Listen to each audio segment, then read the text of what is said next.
Oiê!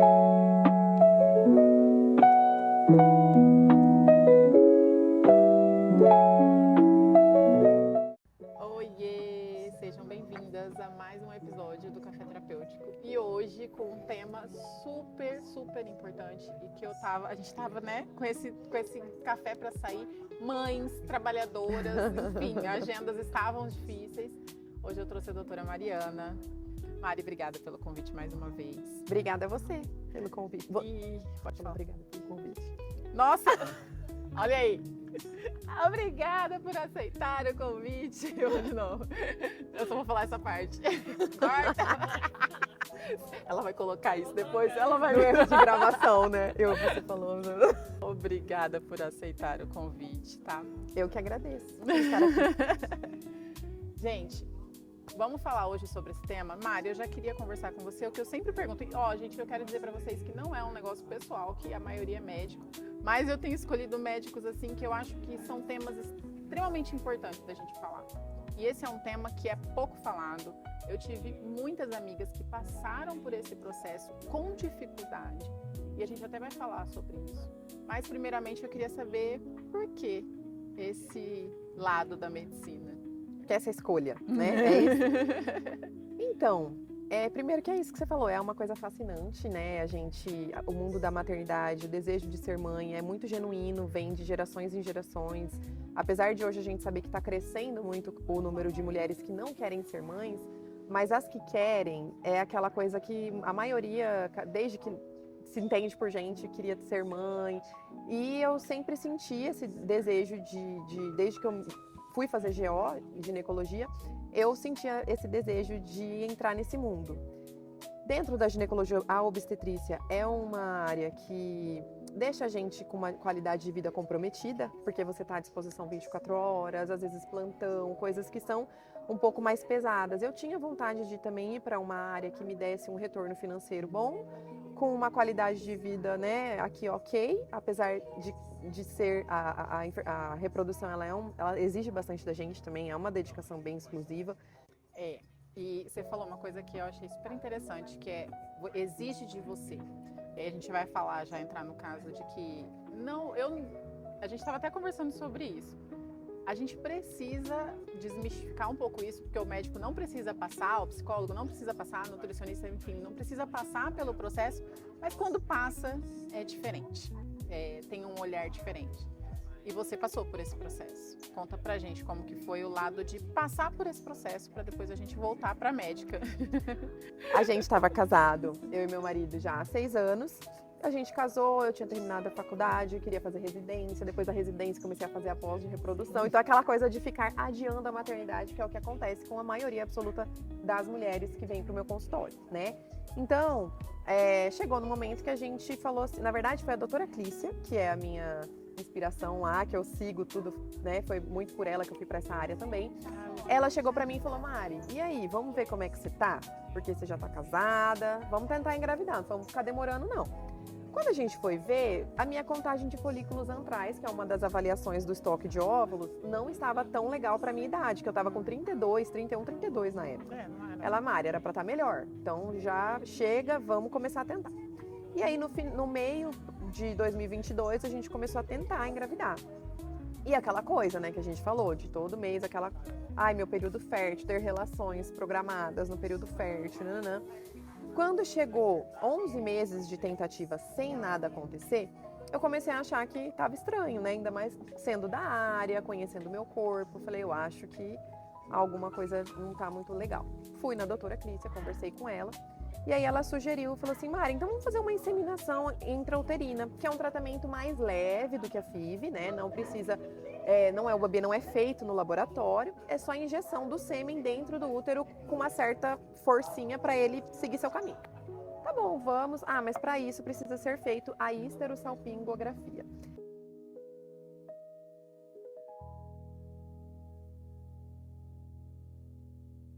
Que é aquele bicho de 7 cabeças que ninguém sabe nem falar o nome, né?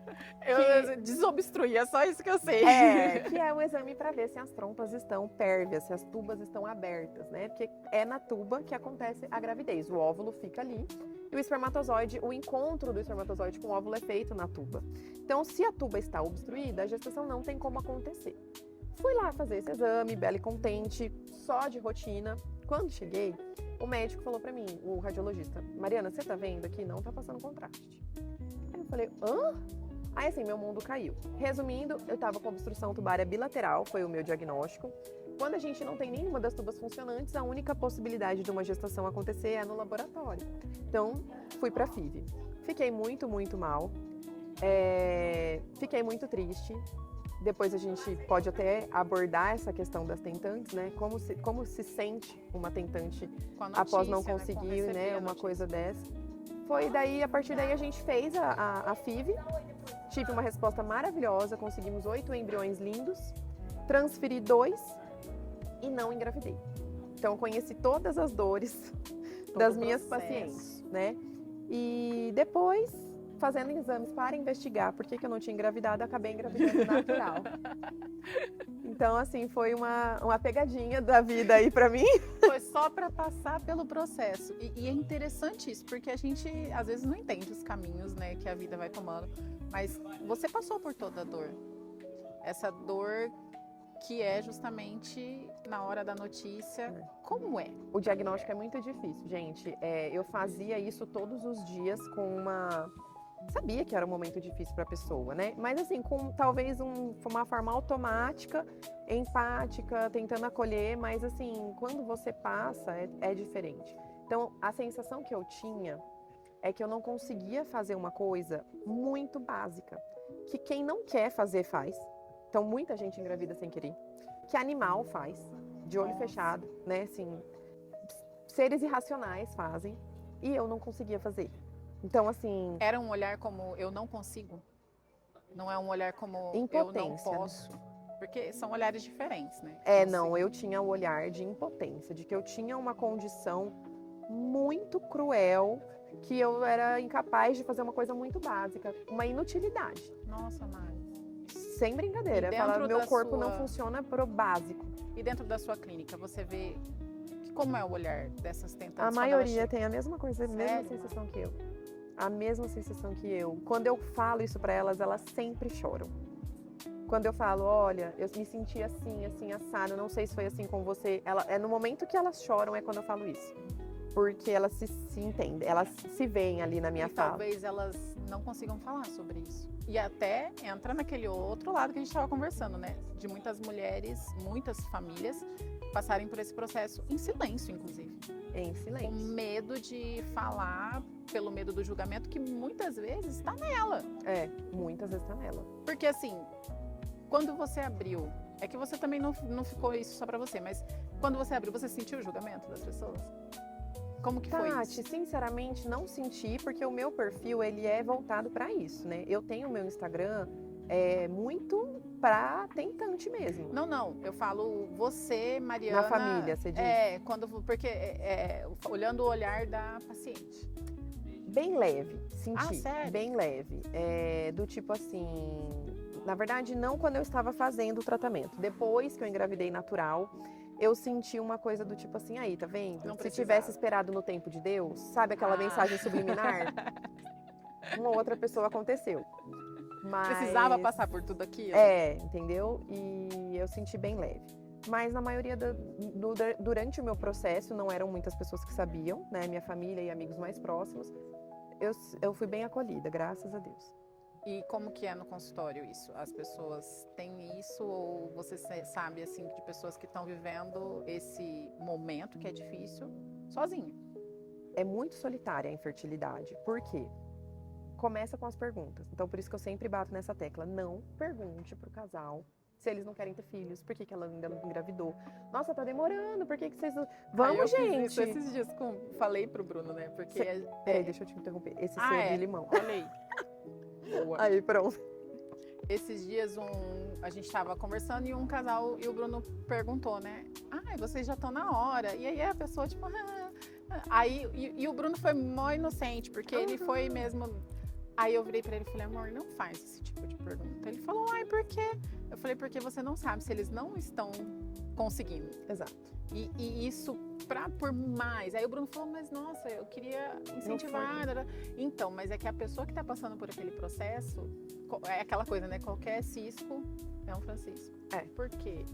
A pessoa já tá com essa sensação de, puxa, eu não consigo. Aí vem a pessoa na maior das boas intenções. E aí? Então já começa com isso, com essas perguntas nos jantares de família. Poxa, e aí, gente, com essa pressão, vamos lá. E as pacientes, e quando a gente é confrontado com algo que a gente sabe que não tá conseguindo fazer, a gente não quer expor pra pessoa. Você não quer mostrar sua fraqueza, seu fracasso. Você não quer falar assim, eu tô tentando e não tô conseguindo engravidar, né? Ser visto como um coitado.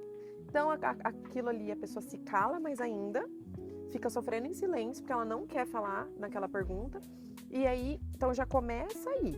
A infertilidade já começa solitária porque você não quer expor, para não sofrer duas vezes. Aí a pergunta te fere. Então elas já chegam também no consultório para mim falando isso. Eu não aguento mais, tem paciente que fala para mim, eu não estou indo mais em almoço de família. Nossa. Entendeu? Porque é invasivo. Então, isso que você contou do Bruno, não é por mal. A gente sabe que não é por mal. Às vezes é, mas a maioria das vezes não é por mal. Só que a gente tem que falar sobre isso justamente para essa informação chegar a todo mundo. Para as pessoas não fazerem essa pergunta nem por bem nem por mal. Né? Porque é igual é sempre aquela pergunta. E os namoradinhos? Lembrar das tias, né? E os namoradinhos? Pergunta de tia, evita. Pergunta de tia, vamos estar evitando, porque não é exatamente isso. É um desconforto que, na melhor das boas intenções, você pode pegar na ferida daquela pessoa. Exato. E ninguém tem essa noção. Não tem essa noção. Eu mesma tenho noção, porque a gente sabe ali, né? Eu tive pessoas perto, tenho pacientes que passaram por um processo, mas eu não vivi essa dor. É igual, eu recentemente, né? No começo do ano eu tive uma crise de pânico, tive uma ansiedade severa. Eu entendo completamente diferente as pacientes hoje. Porque, por mais que eu saiba a técnica, eu sei a técnica, eu sei como lidar com aquilo. Quando você vive, é diferente. Estou dizendo que todo mundo tem que ter uma crise de pânico, toda psicóloga tem que passar. Não. Ou toda médica tem que passar por a questão, ou aquela coisa que a gente estava falando do cardiologista. Não tem. Mas é diferente quando você vive. Porque você sabe a dor que dói no outro. Quando você sabe a dor que dói no outro, você vê com outro olhar. Com certeza. Uma coisa que a gente estava conversando ontem era, inclusive, o quanto isso é escondido, né, oculto. Eu achava que o exame era um negócio que era já para solucionar. Explica isso pra gente. O exame que vai desobstruir não é para solucionar. Ele é, na verdade, para investigar. Quando a gente tá casais, então assim, só para esclarecer. Quando eu tenho um casal que está tentando engravidar, eles têm até 34 anos, né? Tem até 34. Há mais de um ano, sem sucesso, eles precisam investigar. Se tem 35 ou mais, 6 meses de tentativa sem sucesso, já tem que investigar. E um dos principais exames que fazem parte dessa investigação é esse exame das trompas, que é a histerosalpingografia. Quando as tubas, elas são órgãos tão finos, muito, muito finos e muito frágeis, que passar um contraste por ela, caso tenha uma obstrução leve, esse contraste tem o poder de desobstruir algumas vezes essas trompas. Não tem comprovação científica de que isso aconteça, então não é um exame que você vai fazer para isso. Mas às vezes acontece de desobstruir. Algumas pessoas têm sorte de sim, outras não. Então a gente fala, fez o exame, tenta um pouquinho aí natural que vai que deu certo, né? Mas não é com esse intuito. Ele é um dos principais para diagnosticar se tem essa afecção aí, essa alteração ou não. Então ele não é a solução. Para muito poucas pessoas ele pode ser a solução. Mas ele não é conte indicado. Com isso. E ele não é indicado para solução. Não é indicado porque pra eu já escutei de pessoas que para desobstruir. Tipo assim, não, eu vou fazer o exame para desobstruir. Sim, e não necessariamente mito. Que ele desobstrui. Não necessariamente, às vezes não dá certo. Porque é mais uma frustração. E é um exame, igual eu falei, doloroso. É um exame que tem seus pormenores. Tem uma outra questão que eu queria também falar sobre a questão da tentativa e dos abortos durante a tentativa. Acontece. Hoje... Eu acho que essa é a maior frustração também. Eu passei por uma amiga que teve esse processo e ela teve. E aí você já tá no processo de tentar, e aí eu acho que vem 2 vezes, né? A questão do Nossa, eu não muito, consigo. gente. Como- A vontade que eu mais tenho de abraçar é quando é esse caso de aborto de repetição. E o pior é que, assim, hoje na medicina reprodutiva, o maior desafio que a gente tem é abortamento de repetição. É. A gente sabe que a gente tem isso possível de causa. Tem gente que a gente não acha nada. E você vai fazer o quê? Então você tenta fazer uma coisa ou outra, enfim, ali dentro do. Muitas vezes a gente consegue diagnosticar, então a partir do momento que eu diagnostico, eu trato e muitas vezes dá certo. Mas algumas vezes a gente não diagnostica com certeza da possibilidade. E aí a gente fica naquela, você quer continuar tentando até conseguir? Essa era uma pergunta que eu queria saber. Como que funciona isso para a médica? Até quando? Não tem um limite de tentativas para paciente. Enquanto ela quiser tentar, tiver com a cabeça boa para isso. Mas eu que passei por isso, quando não deu certo a minha FIV, eu falei, meu Deus, eu vou entrar naquele número de pacientes que faz um atrás do outro. Porque não deu certo, aí vamos tentar de novo, aí faz esse exame, aí não tem nada, aí vamos de novo, aí não consegue. Daí eu falei assim, Deus, se eu não for para eu ser mãe nessa vida aqui, você me fala? Porque eu não queria ficar passando por essa frustração. É muito dolorido, muito, muito. O dia que eu fiz o exame de urina primeiro, eu tinha o casamento de uma amiga em Sorocaba no sábado, era para eu fazer o beta no domingo. Aí o Leandro falou, não amor, vamos ver, porque senão a gente nem viaja. E eu era uma amiga muito próxima. Fiz o teste de farmácia na sexta, antes de viajar, positivo. Viajamos feliz da vida, contei para as minhas amigas, melhores amigas da faculdade. No domingo fui fazer o beta, super baixo para o que era para dar. E eu já sabia que não ia rolar. Então assim, acabou meu mundo, eu fiquei super mal. E aí o Leandro viu que poderia, deu assim 40, acima de 25 é normal. Ele falou assim, não amor, deu acima de 25. Ele já tava, engenheiro, Às né? vezes vai dar certo, calma, nananã. E assim, eu sabia que não ia dar certo. Era muito baixo para quando vai dar certo. E daí repeti 40, então assim, eu sofri ali no domingo, quando eu repeti 48 horas depois, ele caiu para 25. E daí o Leandro, nesse dia eu via sofrimento dele, ele sofreu muito. Aqui a gente vai falar de um ponto importante, que eu confesso que eu não tava com esse olhar. Porque eu atendo mais mulheres e você até acaba atendendo um casal, né? Eu, conversando com uma das pessoas que já passou por isso, eu falei, me fala como que foi esse processo. Ela sem sombra de dúvida, ela falou, amiga, é muito difícil para a mulher, tem toda a sobrecarga, mas o homem. Como que é essa que você teve o marido que passou por isso e você passando e no consultório. No consultório, como que é esse processo para o homem? Os homens, eles são geralmente mais quietos, né? Eles são mais tímidos em relação a esse assunto. Acredito que o fato de, por exemplo, o exame do espermograma ser um exame que tem que fazer a partir de uma ejaculação num laboratório, seja uma coisa que já deixe eles um pouquinho... muitas vezes a causa da infertilidade é deles e eles se sentem também mais, já ficam mais retraídos. E assim, o homem, a gente fala que a gente precisa do sêmen. E para o homem ejacular, né, para uma gestação acontecer, eu preciso do espermatozoide. Esse espermatozoide vai sair no ejaculado. O homem, ele ejacula no cérebro. Então, assim, se ele tá tenso, se ele tá estressado, ele não consegue. Então, eu falo até para as minhas pacientes, não conta que você tá no período fértil. Porque quando você conta, a pressão triplica. Aumenta. E aí o cara às vezes não consegue ejacular, ele tá com vontade, mas não vai, entendeu? Não ejacula. E aí às vezes a relação por obrigação, porque tá no período fértil, nem tá com vontade, mas tem que fazer. Então tem muito isso no consultório. Às vezes eles ficam tão ansiosos que não conseguem ejacular. E aí a gestação não tem como acontecer, né? Essa parte do tem que fazer, a gente estava falando até sobre isso, que de repente vira uma obrigação, algo que seria... É para ser divertido, é para ser um processo gostoso, porque é isso que você falou no começo. Eu sempre brinco, né, que casamento e maternidade, você tá brincando com sonho de mulher. É tudo muito mais caro, né? Você vai fazer um orçamento pro casamento, é mais caro. Você vai fazer um orçamento para aniversário de bebê, é mais caro. Porque mexe com o sonho. Então a gente tem essa idealização do sonho, né? Tipo, vai ser assim, vai ser assado e vai ser dessa forma, tarará. E chega uma hora que não tá indo. É como se tivesse que bater ponto ali, É tipo, tem que bater ponto, tem que fazer tal hora, tem que fazer, a gente tá no período fértil, tá não sei o quê. Como, na medida do possível, deixar isso mais leve? Se é que existe essa possibilidade. Eu acho muito difícil. Para mim é uma das fases mais difíceis da nossa vida, em relação a controle de ansiedade. Então aí entra a equipe multidisciplinar, né? A gente tem que ter casal em acompanhamento para infertilidade, tem que fazer terapia. Principalmente a mulher, porque elas costumam ser mais ansiosas, né? A gente costuma ser mais ansiosa. Mas sim, precisa fazer terapia. Atividade física ajuda a liberar endorfina, ajuda a diminuir seu estresse. Então, uma alimentação balanceada, entra todas aquelas coisas do beabá que a gente já sabe que faz bem pra gente. Precisa dormir bem e tal. Mas é uma fase muito difícil, porque o sexo, a gente sabe que o sexo é pra prazer. Você fazer aquilo sem estar com vontade, e assim, quanto mais a obrigação vem, menos vontade parece que a gente tem.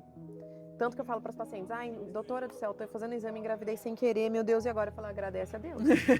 Porque você não precisou passar pelo período das tentativas. Que tem muita gente que o casamento fica péssimo por causa disso. Um pressionando o outro, aquele estresse. Então, quando a gente entra nessa fase, é uma fase que eu falo assim, gente, é difícil. Então, a gente tem que tentar elencar quão ansiosa é essa mulher, por exemplo. Porque existem estratégias que a gente usa para tentar ver melhor o período fértil, como, por exemplo, a fita de ovulação. Você faz xixi ali, deu carinha positiva, tá ovulando, vamos ter relação. Isso vai te deixar muito assim, ó. Então não faz. Vê lá se você tá com muco cervical, faz uma conta mais ou menos do seu período fértil e deixa rolar, entendeu? Agora, não, pra mim funciona bem e tal, então usa. Não conta pro parceiro que tá no período fértil, chama pra sair, fazer um negócio diferente, pra poder ter a relação, né? Então, aí é difícil porque tem que ter relação dia sim, dia não, aquela coisa assim, cara. Óbvio que você vai dar pra perceber que tá no período fértil também, né? Tendo relação dia sim, dia não, assim, né? Todo mundo que tem essa frequência sexual, né? E aí, ou todos os dias, né? Então, assim, tem que tentar entender ali a dinâmica desse casal. Se funcionar, vai. E olha só, é engraçado isso, porque naturalmente, pro casal, isso deveria ser algo natural, você fazer sexo. Até isso, a gente sabe que a gente brinca, né? Você quer fazer sexo, não casa. Porque depois que casa, a gente vira um negócio muito mais restrito. Ainda mais com filho e tudo mais. Blá, blá. Eu falo, a gente tá namorando, é a época que você mais faz, porque você tá com menos peso. E é engraçado, porque isso deveria ser algo normal. Manter relação sexual com seu marido uma vez por semana, 2 vezes por semana, seria o normal para um casal saudável. Mas a gente sabe que não é assim, né? Ninguém aqui vai falar, não, fazemos, não é. É a minoria. Exato. E é engraçado, porque seria um momento de se reconectar com isso. Porque é fato, quanto mais você faz, mais você quer. Por que a gente vai perdendo a vontade de fazer? Porque a gente faz pouco. Vai parando de fazer. Não, que preguiça. É normal isso. Agora, quanto mais você faz, você fica, nossa, essa semana tem. Eu conheço casais que colocam isso sim como prioridade e fazem. Data marcada, né? Data marcada, justamente. E aí, eles têm vontade de fazer. Eu falo, gente, como que é? Tipo, você não tá cansado, você não tá estressada? Você não tá... aquela coisa da Heloísa Périssé, né? Que ela ficou transando 100 dias seguidos pra fazer esse teste. E aí ela disse que mudou a vida dela. Sério? Eu não sabia disso. Now the world don't move to the beat of just one drum. What might be right for you? Ela ficou eu acho que é a Heloísa Périssé. 100 dias, todo dia. É um método lá, e aí depois disso diz que... tem uma mulher que trabalha com casais e ela chama... a Malu Perini. Não sei se... Ela fala chuchu na cerca. Ela fala que é o desafio chuchu na cerca. Porque é isso, quanto mais você faz, mais você tem vontade de fazer. E é fato, ela fala assim, gente, e eu recebo depoimento das pessoas falando, nossa, minha vida mudou. E aí, quando passa por esse processo, que teoricamente você tá fazendo mais, você vai querer fazer, a cabeça não tá querendo. Porque, gente, é isso. A infertilidade mexe tanto com a gente fica tão ansiosa, a gente fica tão, assim, imediatista. Eu sei que eu tenho 1 ano para engravidar, mas a paciente está tentando, para ela, 3 meses, ela já está desesperada. A gente sabe que está dentro do tempo esperado, mas elas vão lá no consultório, falam, doutora, eu tô nervosa porque eu não consegui engravidar, e você vai ver. Então, assim, o imediatismo que essa vontade de ser mãe traz pra gente, Mesmo depois atrapalha. do processo, ainda existe um imediatismo. Ela não perde esse imediatismo durante todo o processo. Vamos supor, a pessoa tá 1 ano. Ela não chega uma hora que ela tá assim, tipo, vamos ver se deu. Sinceramente, Tati, eu acho que da boca pra fora. É? Pelo que eu passei, assim, às vezes a gente não quer falar, tá bom, então, tô bem. Mas, assim, quanto... É sempre uma assim, expectativa. sempre. Tem paciente que fala assim, doutora, eu nem achava que eu queria ser mãe. Aí meu marido quer que a gente tenha filho, não sei o quê. Comecei a repensar, não. Agora que eu não tô conseguindo, eu estou desesperada, eu quero muito, eu quero... E começa a ficar naquela ansiedade. Então, entra muito naquela coisa do a gente sempre quer o que a gente não tem, também, né? Entra naquela coisa do fracasso, de você se sentir fracassada. E, na maioria, é do sonho de ser mãe, que é uma coisa genuína que muitas mulheres nascem com isso. Então, tem toda Esse contexto Uhum. por trás. Eu tava brincando com ela que eu vim pensando no... Gente, eu sou da época dessa novela, então, do Dr. Albieri, né? Brincando, brincando de ser Deus. Eu lembro até hoje dessa questão que era óbvio que não é a mesma situação.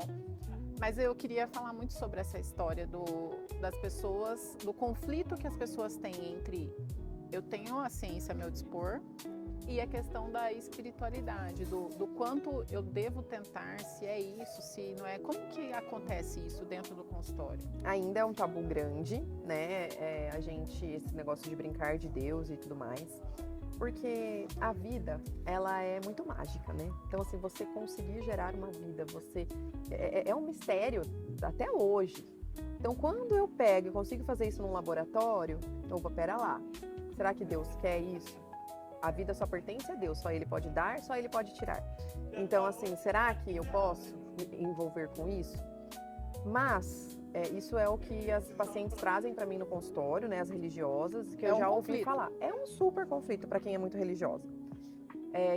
Muitas fazerem escondido, não contar para ninguém, enfim. E aí o que eu rebato, que eu acredito, que eu sou extremamente também, acredito muito em Deus, muito cristã, é que, primeiro, Deus permite os desenrolares dos estudos científicos, de tudo que a gente chegou até agora. A FIV, ela é um procedimento de altíssima complexidade. Então, se a gente chegou até aqui, com a permissão de Deus, dar inteligência para o homem, mecanismos, para tudo isso ir se desenrolando. Em segundo ponto, a infertilidade, ela é uma doença, ela tem CID, né? Então, a partir do momento que eu tenho uma doença, essa doença deve ser investigada, tratada, né? E curada, se possível. Então, assim, a pessoa tem depressão, que a gente estava falando, ela toma um remédio para depressão. A pessoa tem infertilidade, por que ela só pode fazer um tratamento até um determinado momento, ali já não pode mais, porque está brincando de ser Deus?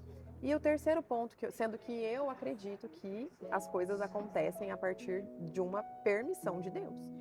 E o terceiro ponto que eu abordo é que Deus, ao meu ver, ele é o ser mais poderoso de todo o universo. Se eu estou fazendo um tratamento que não é da vontade de Deus, ele não vai deixar aquilo acontecer. Então Deus é mais poderoso do que o tratamento, eu não tenho dúvidas disso. Eu sempre falo, eu faço a investigação, eu faço a FIV, a embriologia, eu faço a coleta de óvulos, eu estimulo, a embriologista faz a FIV, eu faço a transferência do embriãozinho para o bebê. Quem vai soprar o fôlego da vida é Deus. Se aquilo ali vai dar certo ou não, daí já não está mais nas minhas mãos. Então é isso que eu tento falar para as pacientes, para tentar acalmar o coração, entendeu? Mari, você consegue... Eu sempre tive essa curiosidade, diante de algumas questões da medicina. Você consegue hoje, eu sempre pergunto isso, separar isso, no sentido de quando você vê aquela paciente ali, a emoção, aquilo, como que é? Não consigo muito ainda, Tati. Eu choro junto no consultório, meu olho enche de lágrima quando eu vejo elas enchendo de lágrima, porque quando você já viveu, aquela dor, você lembra, essa dor da infertilidade é uma dor inesquecível. O pessoal fala que esquece a dor do parto, eu até hoje não esqueci também não, mas a dor de ter passado por isso é muito dolorido, é muito difícil. Então assim, eu às vezes choro. Hoje eu tive um caso muito difícil, uma paciente que só tinha um folículo para coletar. E um folículo, a chance é muito baixa de dar certo. Cara, eu tô falando dessa paciente na minha casa todo dia. A minha mãe fez oração pra essa paciente. Olha só. Então, De eu faço tanto oração pelas que- minhas pacientes. Então, assim, isso de certa maneira me impacta, sim. Porque eu acho que eu já vivi. Não só por isso, eu acho que os outros médicos também levam um pouco disso, porque você torce tanto por aquele casal, você torce tanto para dar certo, você dá tanto o seu melhor, você estuda, você faz, né, tudo que tá ali a seu alcance. E aí chega ali na hora, é a hora do tudo ou nada. Então, eu ainda não consigo separar E que é aquilo que você falou, né, na questão da espiritualidade. Você vai até um ponto. isso. Você não tem como, por exemplo, que é a questão do aborto. Você não tem como prever se de repente não tem nada. Você investigou, eu não consigo. É até aqui que eu posso ir. Como lidar com isso? Cara, mas eu acho isso super importante, porque daí entra no negócio do Albieri, né? Porque a gente, o médico, o cientista, ele tem que ter um limite ético, pessoal, emocional, ele tem que ter um limite, né? Então, assim, é muito frustrante quando não dá certo um tratamento pra mim. Muito, muito frustrante. Porque eu fui a médica daquele casal, mas eu tenho que entender, assim, fiz tudo certo? Fiz o que estava ao meu alcance? Dava pra ter feito diferente? Se sim, vamos, né? Na segunda vez a gente tenta de novo mudar alguma coisa ou outra e tal. Se não, aí talvez não seja da minha alçada. Então eu não posso passar por cima, né, do que foi o planejamento de Deus para aquela família. Naquele momento também, às vezes Deus não quer que nem aconteceu comigo. Deus não queria que eu fosse mãe daquela maneira, mas eu fui mãe de outras maneiras, da outra maneira, né? Então assim, é difícil porque a gente tem o imediatismo. Sabe outra coisa, Tati, que pega no imediatismo? Todo mundo engravida menos você. Ah, eu tinha uma amiga.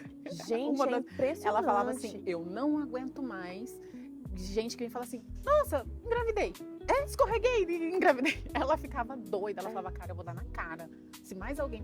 E parece, a gente sabe que, né, psicologicamente, a gente sabe que não é a realidade, mas assim, ela falou, parece que todo mundo resolveu ficar grávida. Mas aparece não, eu acho que é. Eu não sei se o algoritmo do Instagram traz todo mundo pra gente, mas assim, gente, eu tava ali, todo dia eu via alguém engravidando, menos eu. Então aquilo vai te dando mais desespero de você querer pra ontem, sabe? Assim, então junta tudo isso e aí a gente, então assim, leva a gente nesse ponto e aí é aquilo, quando não é pra ser, não vai acontecer. Em algum momento talvez vá, né? E você falou do limite ético. Você nunca fala pro paciente, já deu. Não, isso aí é pessoal, né? É? Mas você sabe quando já deu? Você sente? Você consegue perceber isso? Ou... Olha, não sei te dar essa resposta exata. Assim, existem alguns casos que a gente já tentou de tudo e que não rolou, né? Mas, por outro lado, existem casos de pessoas que fizeram 9, 10, na 10ª FIV e conseguiram engravidar. E aí, assim, como colocar na balança tudo que de difícil que ela passou e aí a hora que ela conseguiu o sonho? Só ela pode me responder se, voltando atrás, valeria a pena fazer tudo isso de novo. Eu acho que sim. Ah, sim. Porque quando a gente é mãe, é aquele amor, aquela experiência é única no mundo. Assim, hoje eu daria qualquer coisa para conseguir ter as minhas filhas. E aí eu acho que a pessoa, quando ela experiencia isso, então como que eu vou chegar e dar esse limite? Só o casal pode ter essa decisão, entendeu? E às vezes acontece. Isso que eu ia perguntar, não quero tem? mais tentar, não Tem? quero mais tentar, e se vier de forma natural, vem, se não vier. Aí eu acolho, super entendo, falo super entendo. Porque eu também tinha esse medo de chegar na minha hora e falar assim, deu pra mim, entendeu? Mas só eu ia saber dizer. E no fundo, Tati, eu falei isso pra Deus, mas eu acho que eu não teria coragem de desistir. Eu acho que eu ia... Tentando. Eu acho. Eu não queria ser essa pessoa, porque é muito sofrimento. É muito desgastante. Muito desgastante. E tem uma outra questão também que é o investimento, porque existe um investimento emocional que a gente sabe que é incalculável e tem um investimento financeiro. Altíssimo, né? Assim, eu até fiz um vídeo pra postar no Instagram que eu ainda não sei se eu vou postar, porque é polêmico. Porque, assim, é alto, eu sei que é alto, não posso negar. Mas quanto custa seu sonho? Entendeu? Porque tem paciente que elas nem marcam, coitadas, a consulta, porque fala assim, não vou ter dinheiro pra fazer isso. Mas às vezes você tem, entendeu? Eu tenho um casal que eles, muito simples, trabalham numa fábrica, moram no alojamento da fábrica. E eles queriam ter filho e ele falou para mim, doutora, você me dá 1 ano, que eu vou voltar aqui. Indiquei a FIV, né? Então você me dá 1 ano. Eles começaram a vender salgado na porta do lado do negócio, da fábrica e voltaram para mim dinheirinho na mão, assim. Olha, Mari. Dinheiro pra...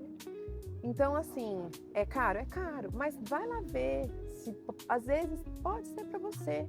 Às vezes é um negócio que vai resolver sua vida, entendeu? Então é difícil, o preço é diferente do valor, né? Mas e é difícil colocar preço nisso. Eu entendo isso, porque a terapia é a mesma coisa. As pessoas falam do investimento, falam como, tipo, meu Deus, é muito caro, você... Só que se a gente for colocar na ponta do lápis o que você ganha com o investimento, não é seguro. Não, realmente, eu não posso te garantir nada. Eu não posso te garantir que você vai fazer e vai engravidar e vai dar certo, mas é uma tentativa. Eu sempre falo, né? Esses dias eu fiz um vídeo falando sobre isso. A gente tem escolhas. E se eu posso escolher algo que vai me trazer o que eu quero, por que não? É garantia de que vai me trazer o que eu quero? Não. Mas se não isso, o quê? Se não fazer a tentativa de tentar engravidar, o que eu faço? Eu lido com a frustração de que não vai dar. Ou eu tento me organizar. Olha só, o casal foi fazer o que era possível para eles. Daqui a um tempo eu volto. Por quê? Porque se não isso, o quê? Isso para mim é algo que tem ressoado cada vez mais e faz muito sentido com o que você falou. E eles estão lá com o filho deles, que era o sonho da vida deles. Mas eu não sabia se podia. Estão lá, e assim, deu tudo certo. E se pudessem voltar atrás, é aquilo lá, depois que a gente experimenta o que é ser mãe, o que é ser pai, você faz qualquer coisa para ter aquilo, né? E eu tenho pacientes de segundo filho, que já têm o primeiro e que estão fazendo um investimento alto para conseguir ter o segundo. Tem essa também, era uma pergunta que eu queria fazer. Geralmente faz o primeiro e aí o segundo engravida. Como que é isso? Vai, me explica essa lógica aí. É sempre, não é? A gente fala assim que o corpo aprende o caminho. É? É o que aconteceu comigo. Mas assim, o corpo aprende o caminho depois de uma primeira gestação. Agora assim, cuidado com alguns jargões, né? Então assim, relaxa que você engravida. Isso não é bem assim, a gente tem que tomar muito cuidado com isso. Por quê? Quando eu penso que se eu relaxar eu vou engravidar, eu posso ter 2 situações. Me cobrar porque eu não consegui relaxar, nossa, nem pra relaxar, né? Nem pra relaxar eu sirvo. Ai, meu Deus, eu já escutei. Cara, quanto mais você quer relaxar, menos você relaxa, né? E quando a gente fica achando que é só uma questão de ansiedade, às vezes a gente não vai investigar uma coisa que pode estar por trás e perder tempo nessa de uma hora vem, vou ficar calma aqui que uma hora vem. E tempo é óvulo. Quando eu chego lá, posso estar com uma reserva ovariana diminuída, estoque de óvulos comprometido, alguma afecção mais grave, mais difícil de resolver, do que se eu tivesse ido no momento que eu tive o diagnóstico. Então, assim, tomar cuidado com isso, com essa frase. A ansiedade, ela pode sim impactar, né, na gravidez, porque impacta na sua qualidade de vida. E tudo que impacta na qualidade de vida, né, pode... Vai refletir no corpo, né? Isso. Mas não é um fator comprovadamente científico, né? A ansiedade. Quem tem mais ansiedade não consegue. Exato, entendeu? Então, assim, tem um estudo que eu li, fui ler, pesquisar sobre isso, porque essa frase é muito falada, relaxa que você engravida. Existe um estudo que eles fizeram um questionário com mulheres que demoraram para engravidar e tal, e o grau de ansiedade realmente deixou elas mais tempo na tentativa, tá? Mas... Não é a causalidade. Não é a causa. Entendeu? Assim, então, assim, ele é um fator que pode te prejudicar em algum momento, mas não é a causa disso. Então, só tomar esse cuidado aí e realmente o corpo aprende o caminho. Você já ter te deixa mais leve, né? Porque você já conseguiu não tá com aquela tensão. Não tá, né? Com aquela coisa, aquela ânsia, aquele desespero. E não fica aquele negócio que a gente tava brincando, né? De ficar aquela Também. Bater ponto, né? Tipo, tem que fazer. Porque às vezes, inclusive, você tava me falando antes, né? Vocês engravidaram numa, tipo, vamos, antes de encher a casa. A gente ia receber uma visita. E aí o meu marido falou, amor, vamos aproveitar aqui, porque eles iam ficar acho que uma semana até, né? Vamos aproveitar aqui. Eu nem lembrava mais se eu tava no período fértil, se eu não tava. Sei que veio Maria Luísa. Nos exames, estava investigando para fazer a segunda transferência, a segunda FIV. E veio Maria Luísa. A Maria Luísa estava com 3 meses, na minha segunda relação sexual após o parto. Eu engravidei da Lara. Gente, eu acho muito engraçado isso. Os 2 bebês, coitada da super mãe. Pra mãe que tá passando. A mãe aqui que já não tá mais. Mas foi assim, na hora eu fiquei desesperada, né, Porque obviamente. sim, você tinha acabado de se mal tinha acabado de se recuperar. Não tinha me recuperado de nada, gente. Eu tava A Maria Luísa, inclusive, eu não me recuperei dela até hoje. ainda tô na primeira recuperação. Como diz o Leandro, essa é custosa, viu? E aí veio a Larinha. E aí é isso. E quando eu não vou falar aqui uma coisa que nem é isso que você perguntou, mas quando eu descobri que eu tava com essa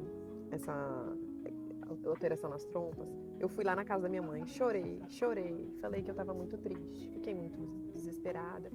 E a minha mãe falou assim pra mim, filha, você já pensou que talvez Deus esteja te dando essa condição pra você entender e acolher melhor seus pacientes? Você vai saber o que elas passaram, você vai fazer FIV, você vai engravidar do jeito por FIV, isso que a gente achava que ia dar certo.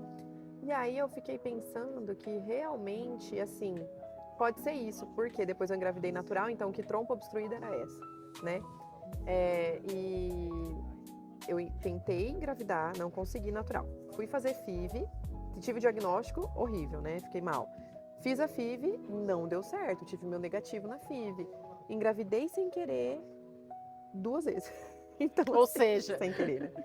todo o processo que Então uma eu passei por paciente passa, tudo. você passou. Eu passei por todo, assim. Aí tem como dizer que Deus não quer um negócio Não. desse? Se ele permitiu, inclusive, que você passasse pelo processo, porque eu acho assim, você soube o que você vive, o que a paciente vive, justamente para você acolher, Eu acredito vive. muito nisso, Tati. Eu sabe? acredito Então, muito assim, nisso. óbvio que existe o tabu, né?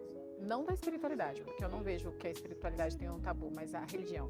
A religião tem um tabu sobre Tem. isso. E é aquilo que a gente estava conversando, né? Que Deus é esse. Se ele permite as possibilidades. A pessoa que tem um diagnóstico de hipertensão ou de qualquer outra coisa, ele tem a possibilidade de tratamento. Claro, Então, por que não tentar? por que não tentar? É uma doença. E para além disso, eu acho que sonho é sonho. Ser médico, eu acho que é o que eu sempre, gente, desculpa se não for, mas para mim é. Médico é uma pessoa que sofre, para chegar a ser médico, sofre demais.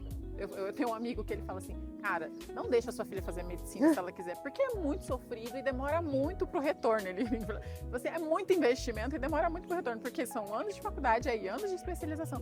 Aí Anos você de abrir uma cursinho. clínica não é tão simples, então você vai fazer plantão, você vai sofrer, Trabalhar você vai pros outros. trabalhar pros outros. Mas é o quê? É um sonho. É um sonho. Quantos anos você se dedicou pra medicina? Não, e fora o cursinho, né?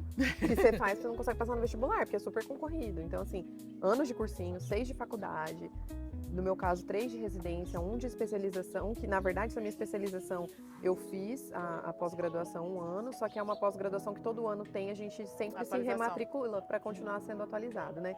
Então, assim, estou estudando até hoje, mas é um sonho. Era o sonho que eu tinha, meu maior sonho, que eu tive mais dificuldade de conseguir na vida, assim, foi para passar no vestibular. Então, eu tenho um sonho na carreira.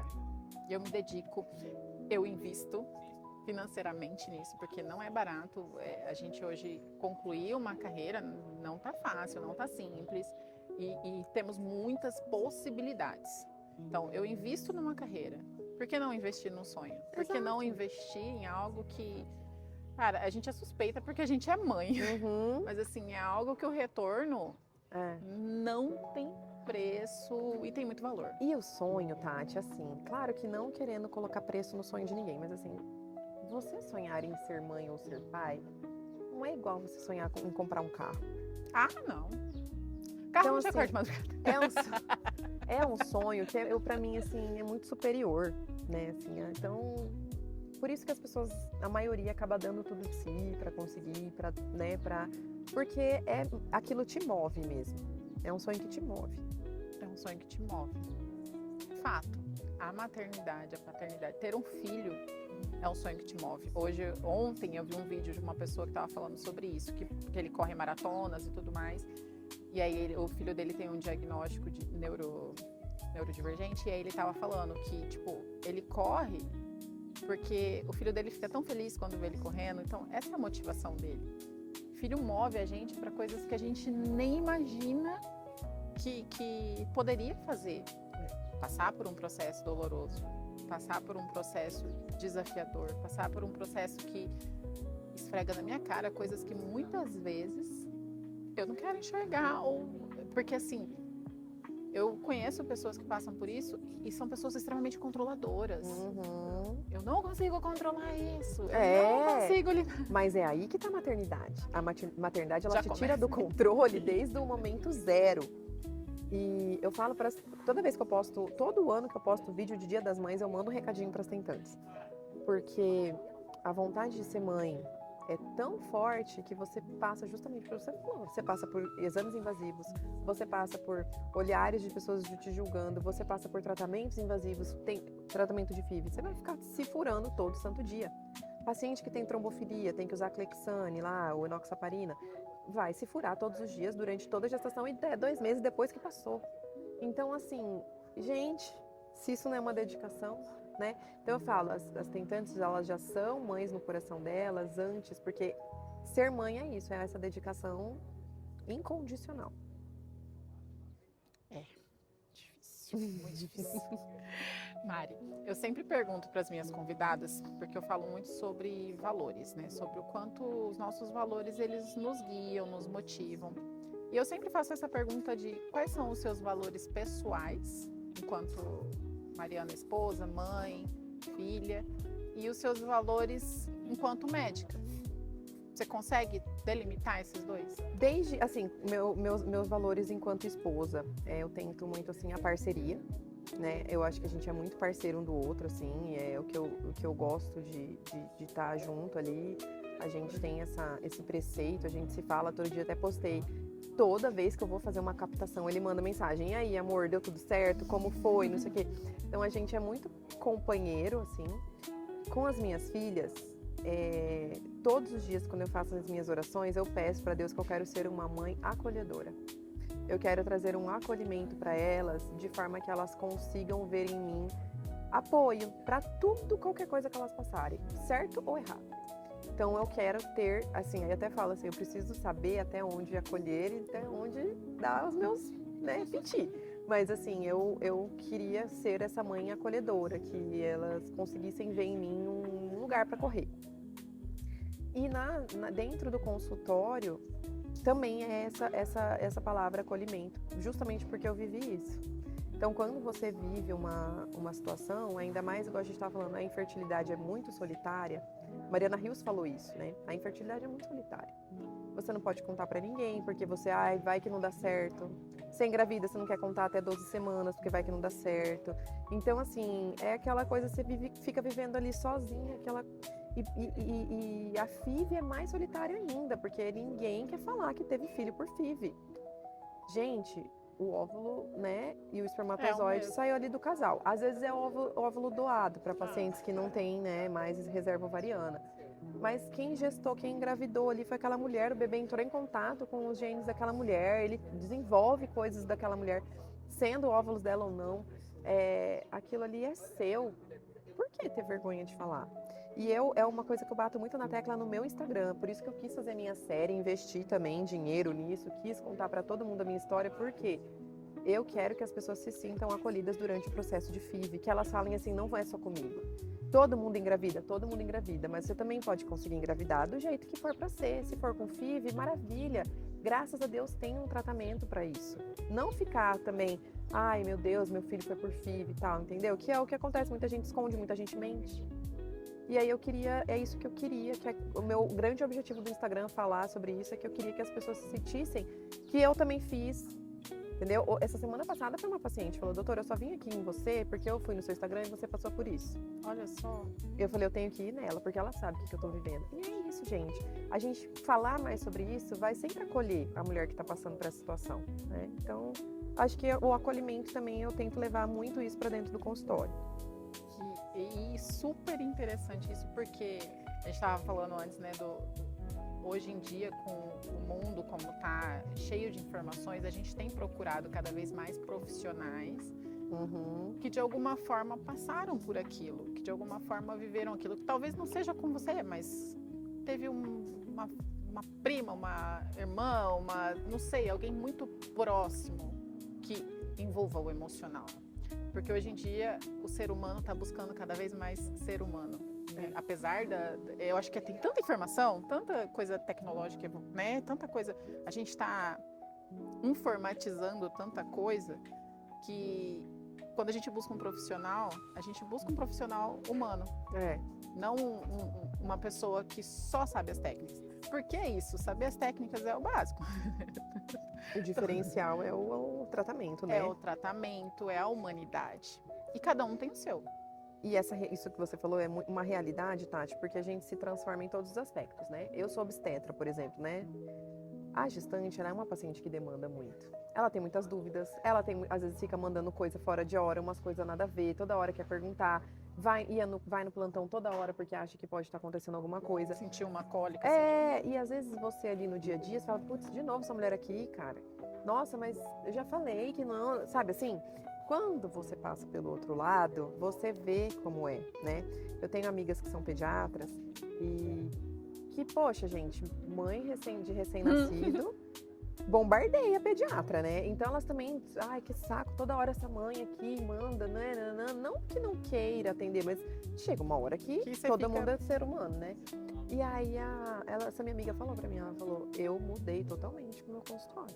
Porque agora eu sei o que é ter um bebê em casa, ficar com insegurança. Eu que sei tudo, tenho as minhas inseguranças, imagina quem não sabe. Eu fiz um café terapêutico com uma pediatra e ela falou exatamente isso. Ela falou que existe uma pediatra antes de ser mãe e um pediatra depois de ser mãe. Porque ela falou, o meu olhar mudou. Porque eu preciso que aquela mãe fique bem, para a criança ficar bem. E às vezes a gente está só no olhar sobre a técnica, né? Existe um tabu muito grande. Hoje em dia eu acho que até menos sobre o médico, que o médico só olha os órgãos, né? Só olha a doença.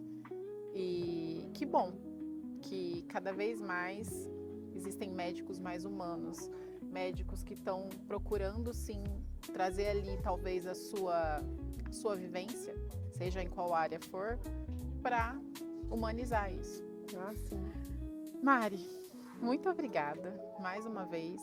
Que papo gostoso. Eu acho que vai ficar assim cada vez mais claro e que cada vez mais a palavra da Vivi seja divulgada como realmente uma possibilidade e não uma limitação. Porque eu vejo, ainda mais depois desse papo, não é uma limitação, não. É uma possibilidade. É um caminho. Eu que agradeço, Tati, adorei. Obrigada.